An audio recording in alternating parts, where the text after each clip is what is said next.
treatment-resistant depression is common. 100 million people in the world have treatment-resistant depression. This is a little difficult for me to wrap my mind around how many people are suffering here. We really haven't seen new mechanisms in psychiatry since the SSRIs in the 80s. So one thing that Thomas Insel has said is that psychiatry is the only specialty where the rates of the illness are increasing over time. When you look at cardiology or oncology, you see big changes in terms of how those specialties are controlling the illnesses that they're working with. And depression is really out of control. Depression can come from anywhere on that map, right? So diet, exercise deficiencies, dysbiosis, food sensitivities, occult infections, toxic exposures, autoimmune problems, psychological issues like disconnection, spiritual problems, unresolved grief.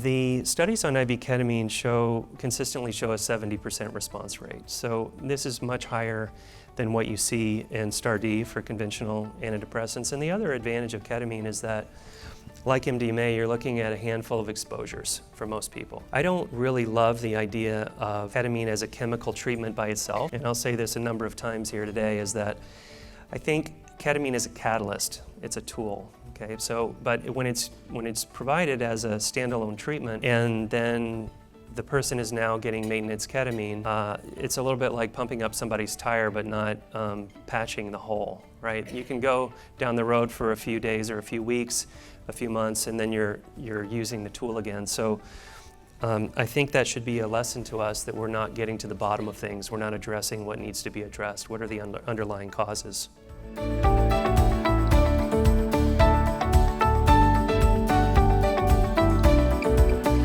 As a psychotherapist, I do about half of my practice is psychotherapy. I prescribe quite a bit. I do a lot of integrative work.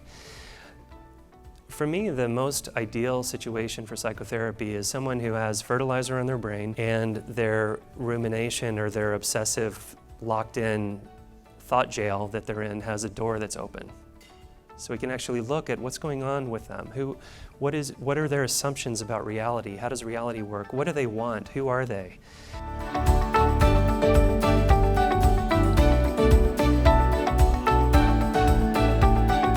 Ketamine acts like a catalyst.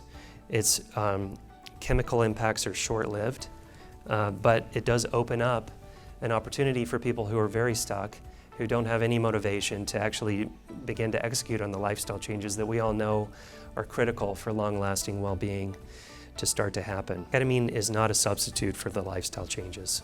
So I'm just going to leave you the question, how does ketamine fit into your integrative psychiatry perspective? And I want to encourage you to consider, for people who are really stuck, this can be an amazing opportunity for opening.